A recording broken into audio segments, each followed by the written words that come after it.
Je voudrais tout d'abord commencer par une histoire qui date de longtemps, avant que le petit joueur d'échecs n'en vienne à recevoir le surnom de Little Harlequin. C'est l'histoire d'un enfant qui, à l'époque, avait le nom tout à fait ordinaire que lui avaient donné ses parents. Ce garçon, qui venait tout juste d'avoir 7 ans, se faisait une joie d'accompagner de temps à autre sa grand-mère et son petit frère au grand magasin. Le trajet en autobus, qui durait environ 20 minutes, constituait une épreuve douloureuse pour lui, qui souffrait du mal des transports, d'autant plus qu'il ne s'attendait à aucune des joies promises habituellement dans ce genre d'endroit, telles que se faire offrir des jouets ou manger au menu enfant au restaurant. Mais abstraction faite de tout cela, le temps qu'il passait là-bas constituait une expérience particulière. Pendant que sa grand-mère et son petit frère allaient regarder les modèles réduits et les sous-marins en plastique, les robes de soie et les sacs à main en crocodile, le garçon demeurait seul sur le toit. Comme dans tous les grands magasins de l'époque, le toit aménagé en terrasse avec des attractions. Manège de chevaux de bois ou de tasses de café, résonnaient des cris de joie des enfants. Mais lui ne jetait pas un regard aux attractions.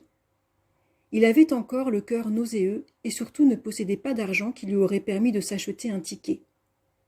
Imperturbable, il traversait la terrasse pour aller s'immobiliser derrière la grande roue, dans un coin entouré d'une grille tout contre le mur de la chaufferie. Alors ce roman, c'est Le petit joueur d'échecs de Yoko Ogawa qui est sorti en 2009 au Japon, en 2013 en France. Alors c'est un étrange roman qui nous raconte la vie d'un enfant japonais orphelin, élevé par ses grands-parents pauvres, un enfant physiquement différent car venu au monde avec les lèvres soudées. Il en garde des stigmates malgré des opérations qui lui ont permis de parler, d'ouvrir la bouche. Très solitaire, cet enfant préfère interagir en pensée avec des êtres disparus, comme une éléphante de cirque à qui il aimait rendre visite avec sa grand-mère, tout en haut d'un grand magasin sur le toit, ou alors il échange avec sa petite voisine décédée qu'il imagine coincée entre les murs de leur maison mitoyenne. À 11 ans, la croissance physique de cet enfant va s'arrêter. Alors cet enfant très spécial va faire la rencontre d'un homme très différent lui aussi, un homme obèse qui vit dans un bus aménagé. Patient, passionné et profondément gentil, cet homme va transmettre à l'enfant sa passion des échecs et l'enfant va s'avérer sacrément doué. Il est un petit peu lourd, je le pose. Alors toutefois, l'enfant a une spécificité dans son jeu. Il ne peut jouer aux échecs que s'il est caché. En fait, ses sens très développés lui permettent de savoir ce que joue l'adversaire rien qu'au bruit du glissement des pièces sur l'échiquier. Devenu jeune adulte, son talent sera repéré et il se fera exploiter par un club de jeu qui développera une sacrée arnaque, qui concevra une machine réputée infaillible aux échecs, une machine à l'intérieur de laquelle travaillera, tout recroquevillé, le petit joueur d'échecs. Caché, inconnu de tous car assimilé à la machine, il rencontrera un succès immense, sera adulé dans le monde des échecs. C'est ici un traitement très subtil des thématiques de l'humilité et de la solitude.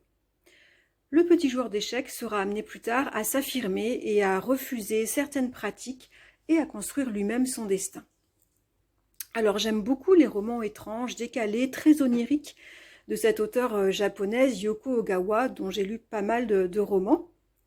Tout comme j'apprécie sa plume limpide, sensible et très poétique, qui sait saisir en profondeur la psychologie des personnages. Ce roman, qui est presque un conte, traite habilement de la différence, de l'amitié, de la loyauté, de la transmission et de la disparition. Toutefois, il est beaucoup plus triste que les autres romans de l'auteur. La vie du personnage est marquée par des disparitions successives, des personnages auxquels il est le plus attaché. Il y a assez peu de joie finalement dans ce roman.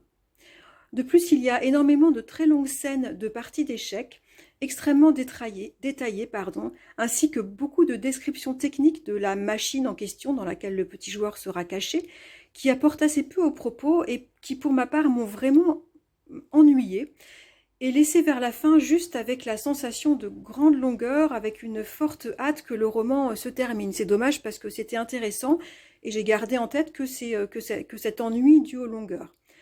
Et ça gâche un peu la si belle plume et la très belle sensibilité et l'ambiance si originale, décalée du roman.